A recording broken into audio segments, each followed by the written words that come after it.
إمام الطبرين شيخ المفسرين كتاب إساء خيستي تاريخ الأمم والملوك خجو خيستي سيناتك دبتا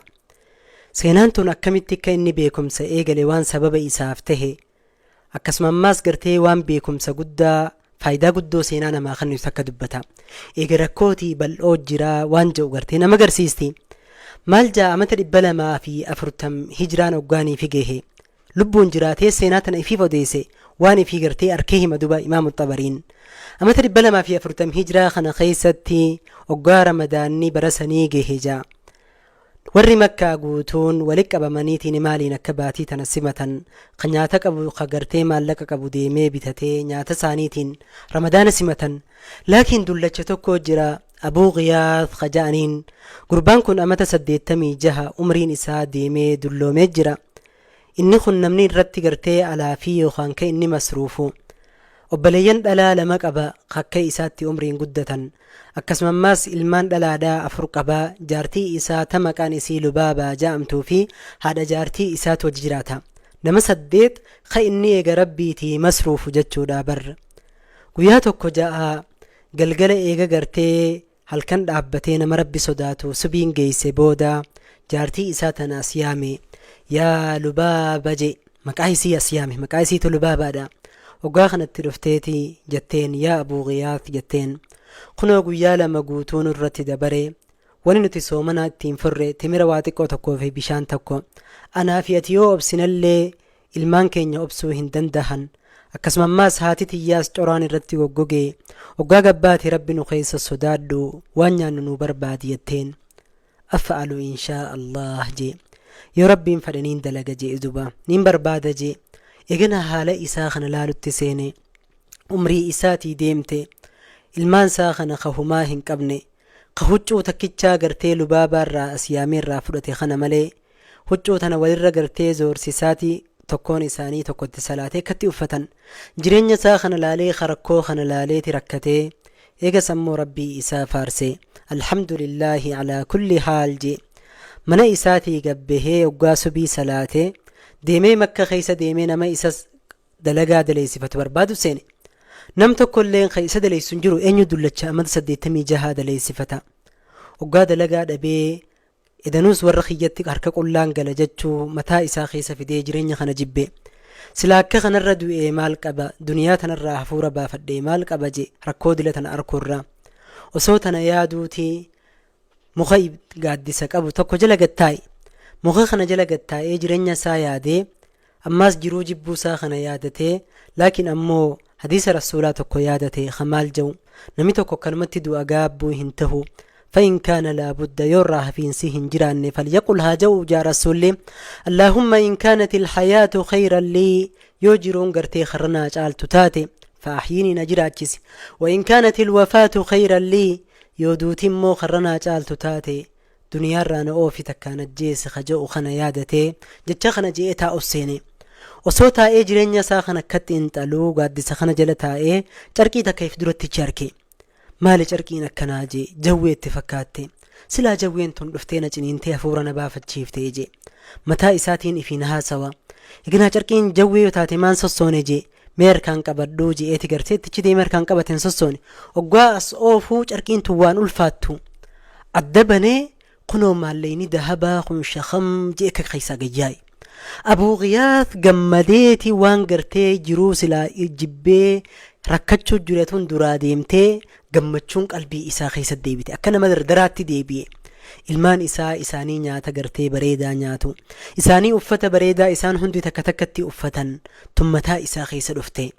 osuma kana gammachuu tana keessa jiruun nama rabbi sodaatu ahkaama murtii shari'aa tokko yaadate saniis maali ahkaamul luqatati fil islaam amantii teenya keessatti wanni takka yoo namni tokko lafaa arke hukmiin isii maali tajattu yaadate namni tokko waan bade yoo lafaa arke fuudhee amata akka guutuu hagaggaafatu tahuu hukmiin tummataa isaa keessa dhufte igna jireenya daranaa jibbe maaliifiin fitti arkaa huuje akkamittiin amata akka guutuu gaggaafadhee gartee abbaaf deebisa amata akka guutuu kamittiin jiraadda ilmaan kiyya akkamitti jiraatan san keessa yoon du'eoo tasanii olii gurbaan amata kana keessa dhufee yoon irraa fudhatee hoo je'eti lubbuu isaa tanatti ifimuu baate silaahin harkaan tuqu baadhee hoo jeenumaahu ammoo laakiin nama rabbi sodaatu waan taheef eega takka harkaan tuqatte waan tanatti gaggaafachuun dirqama. lubbuun isaa bakka lamatti adda baate takka maal jettiin yaa abuu Ghiyaas jettiin rabbiin beeytaahuu halaal godhee jira oggaa namni rakkate fuudhii irraa nyaadhu ilmaan keetillee uffisi diinaara waa xiqqoo takkaan eeganaa gaafa rabbiin qabeenya sikkanne irratti deebistaa jettiin. takka ammoo lubbuun isaa tun yaa rajul ittaqillaaha jettiin rabbii kee sodaadhu ati aakhira umrii jirta du'u malta amaanaa rabbii hin diigin ammaas rabbii keetitti hin dilaawin jettiin. waan nama rabbi sodaatu taheef jecha talammadaa tana jala deemee rabbii isaa sodaatee maallaqa kana walitti qabee abbaan itti barbaada jee manatti hin kote. oggaa mana isaa seenu jaartii fi ilmaan wahinuu fida ja'anii eegan abuu Ghiyaas dhokoteen mana ol seene. jaartiin isaatti dhufteeti yaa abuu Ghiyaas maal nu fiddee dhufte jetteen. huma takka hin finne jeen. yeroo tan harka isaatti harkitee balaa fiddee jirta kasii harka jiru kun maali jetteen. oggaaniif ilaaltuu maallaqa diinaara qagartee kum takkatti dhiyaatu akkanaati. rifatteeti yaa abuu Ghiyaas kunoo jetteen. lafaahiin arke rabbiin ammoo halaal nuuf hin goone abbaan itti barbaada keessatti nan dubbisin jee waan akkanaa. yaa abuu Ghiyaas rabbiin gartee rahmata siif godha nuu arka rabbiin ilmaan keetii arka obbaleeyyan keetii arka haadhatiyya arka rabbiin tanaaf jee sin qixaaxu jetteen. oggaa kana laa jee aakhira umriitiin jira jireenya kiyya guutuu miskiinummaan dabarsee hanganaa hafee kana keessatti rabbii kiyya hin dhabu jee. eganaa gartee murannoo isaatti himuudhaaf jecha yoo amrii tana keessatti ganaan deebitee na dubbatte takkaahuu ilmaanitti himtee siin hiikaa beeki je'een. jaartiin dubarraa caljatte ganama isaadhaa akka amala isaatti carqii takkaahuu gartee uffata uffatu jaartii isaarraa fudhatee masgida haramaatti gabbahe. kunoo masgida haramaa keessaa gurbaan Khuraasaan irraa dhufe tokko dhaabbatee lallaba ja'a imaamu Xabariin. maal ja'a gurbaan kun yaa warra gartee mana rabbii ziyaaruu dhufe akkanattiin diinaara kum tokko kadahabaa darbe masgida kana keessatti namni gartee maallaqa san arke rabbiin sawaabaa isaaf haa kafalu maallaqa kiyyanaa deebisaa ja'a. oggaa kana ja'a dullachi tokko kamataan areedni arrii ja'a imaamu Xabariin achi beheeti. yaa Khuraasaanii jeen yaa gurbaa Khuraasaan irraa dhufe biiti gartee arra nuti keessa jirru makkatun goggooyde dachiinu duraa goggooyde samii rooba qabatte akkasumammaas aannan illee hin qabnu yoo nama gartee maallaqa kana arkeef diinaaruma 100 kannite maallaqa san siif deebisanii kam jeen. gurbaan Khuraasaan kun laa naf'al yaa abaaji hin dalaynu kam hin kanninuuf je huma takka hin kanninu walaakin nuxiiluhu ala Allah ammoo rabbi irratti isa deebifna rabbi irraa sawaaba isaa haa arkatuu je. oggaa akkana jee booda jaa dullachi kun garagalee mana isaattichi deebi'e jaa. Xabariin jalaan deeme lubbuu tiyya keessatti argame jaa. gurbaan kun maallaqa arkee jira jechuu isa bira jira jechuu. oggaanii fi mana dhaqu hulaarraan dhaabbadde jaa. jaartiin isaatti dhufteetiin yaa abuu Ghiyaas abbaa amaanaa sanii arkitee jirtaa jettee gaafatte. arkee ammoo diinaara 100 nama arkeef irraa kanni jennaan hin kanninu je'eeti nu jalaa dide je'eeti dubbate. egas jaartiin isaatun maal jetteen yaa abuu Ghiyaas rabbi nu keessa sodaaddu waan itti furru hin qabnu fuudhii gartee hanga tokko irraa nu waan takka itti biti timira tokko itti biti nyaatatti nu biti eda nu gartee waan ittiin bullu nu godhi irratti deebistaa fi jetteen. laa jee duba imimmaan ja'a duba areeda isaa kanarratti gabbu'e jaa. Xabariin natti dhageehameetiin ka'ee azaanaan magriiba ka'ee deebi'e. abuu Ghiyaas timira gartee ganda keessaa walitti qabetti ilmaan isaa kana fursiise. leena nama tokko gartee miskiinummaa isaa tan namatti himachuu hin feene kan namni gartee yoo alaa arke namni kun qabeenya qaba je'ee yaadu sababaa isaan gartee namarra kadhataniif hin finneef jecha nama akkasiiti. oggaa gartee borumtaan isaa gahe abuu Ghiyaas akka amala isaatti masgida haramaa duurii salaatu dhufe. kunoo gurbaan Khuraasaan tokko dhaabbateeti ammaas kakaleessan yaa warra makkaa yaa hujjaajoota rabbii jaa namni gartee diinaara 1,000 arke kaniifinuu deebisu ka rabbiin sawaaba isaa kafalu jaa. abuu Ghiyaas durattichi deemeetiin je'een kaleesiin jee yaa gurbaa Khuraasaan biiti goggooyde dachiin rakkoo keessa jirti ummaninis cinqii keessa jiran diinaaruma 10 qofarraa kanniif 990 fudhadhu jeen 10 gartee nama saniif kan ittiiniif gargaaranii je. gurbaan irra deebi'eeti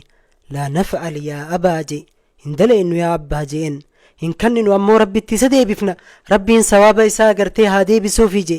ni rifate duba abuu Ghiyaas ammaas manatti deebi'e jaartii isaatii wajji eega walitti dubbatan booda kannuu dide jennaan haya diinaaruma tokko nuu gaafadhu jetteen duba jaartiin borumtaa isaa deebi'e duba. Gurbaan Khuraasaan kun akkuma amala isaatti hoggaa namni salaate dhaabbatee yaa hujjaajoota rabbii ja'a kamana rabbii ziyaaruu dhufe namni gartee maallaqa diinaara kum takka arge kanuu deebisu ka rabbiin sawaaba isaa kafaluuf ja'a durattichi dabreete Abuu Giyaas jeen. Yoonii fi gartee dachiin akka rakkoo qabdu sitti hime diinaaruma tokko irraa kanniif diinaara tokkichaa kanaan re'ee takka bitatanii aannan irraa elmatanii jireenya isaaniif danda'anii cinaa isaatiin ammoo gartee waan akka re'ee waan akka biddeenaa takka daabboo bitatanii ittiin jiraatanii jeen. Laa naf'al yaa abaa jee diinaaruma takka illee jechu bar 999 fudhadhu tokkuma kanniif jee ni dide gurbaan Khuraasaan kun. Amma gartee hoggaa gurbaan kun naman kannine jechuu beeke Abuu Giyaas kun nu wajji deem jeen sigarsiifnaa maalleenni kee bakka jiru fuudheen mana isaa geesse jaa xabariin hoggaa isaanii wajji deemu arke jaa jalaan deeme jaa hoggaa hularra gahan kottuu seeni hoggaa ja'uun na arkee atoo isa deemtanaan jee jaa seenaa gartee durarraa jalaan deemu jira booddee isiitiin arkuu fadhe je'een kottuu seeni je'een Abuu Giyaas eeganaani dhaabbanne jaa ilmaan isaatiis uraa mana keeysaatiin lallaalutti seenan waan gartee tujjaartichi kun godhu maallaqa kana abbaa isaaniitiif irraani kannamoon kannu gurbaan kun maallaqa isaa takka takka lakkaawatee hoggaa diinaara kum takka ta'uu arke xabariin maal jaa galatoomillee hin jenneen jaa maallaqa isaafirra fudhateetuma kee kute jaa ni irrifadhe jaa duba xabariin yeroo tanatti umriin isaa ijoollee Abuu Giyaas dhaabbachuu dadhabeeti bakkuma jiruun firra gattaa'e jaartiin isaatis rifatteetuma moggaa gattees ilmaan isaa mana keeysaa gartee rakkatan imimmaan buusan jaa duba osuma nuti kana dhaabbannuu hulaan xiqqoo booda dadhawamte jaa ijji teenya guutuun gama hulaattichi deebite xabarii jaa hoggaa hulaan banamtuu kunoo ka ol seene gurbaa maallaqaan kute kana ka dhufee kute maal jee gurbaan kun dhaabbateeti haasawutti seene abbaan kiyya gartee akkanatti du'e biyya Khuraasaan keessatti qabeenya qaba abbaan kiyya hoggaanii fidu irra miskiina gartee nama hajjii keessa jiru makka keessa jiraatuutiif diinaara kum tokko naa kanninaan jee saniin sadaqaa san fidee barbaadu jira ammoo namni gartee makka keessaa hanga keetii miskiinaa hin jiru jechuu hoggaan arke siifiin kannee hoodho jee rabbi barakaa keessa siyaa kaayu jee lafa kaayee kute jaa hoggaa hulaan cufamte xabariin ceehetiin jala gabbee jaa gurbaa kana laaluuf Abuu Giyaasiis na jala jira gurbaa hoggaa barbaannu ni dhabne jaa duba eegana Abuu Giyaas na qabeetiin ol deebise jaa xabariin kottu je'eeti hadiisa Abdallaa ibn Umar ergamaa rabbiitirraa odeesse hoggaa tokkoon keessa maallaqa osoo hin kadhatin akkanuma rabbiin fideef nama bakka san jiru guutuudhaaf adda hiradhaa haja'u himeeti dhalaalee mana keessa jiru 8 gayyaamee Abuu Giyaas sagalii xabariin 10 takka takkatti nurratti hiru seene jaa takka takkattiin hundaafuu hira anis diinaara 100 gee nama hundaa'u 100 gee jaa diinaara 100 tokkichaa kana fudhadheetiniin beekumsa barbaaduu kute jaa Abuu Giyaas galgala isaa deemanii gartee waan nyaatan bitatanii hoggaanii fi soomana furuudhaaf gatta'an jaartii isaatiin lubaabaan maal jeen laal rabbiin jeen diinaara tokko haa haraam dinneetiin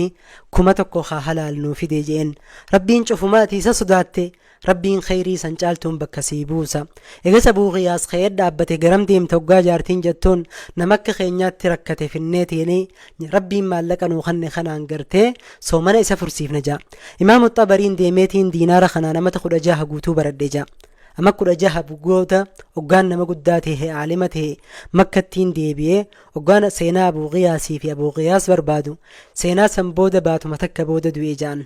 ilmaan isaa ammoo abbaa isaaniitu rabbi sodaata jaanii mootota hedduutu gartee isaan fuudhe jaa isaanirra qubadheetiin ilmaan isaaniitii fi gartee isaanii fi moototaafis seenaa arkamte tana ta abbaa isaanii ajaa'iba kana himaaf jaa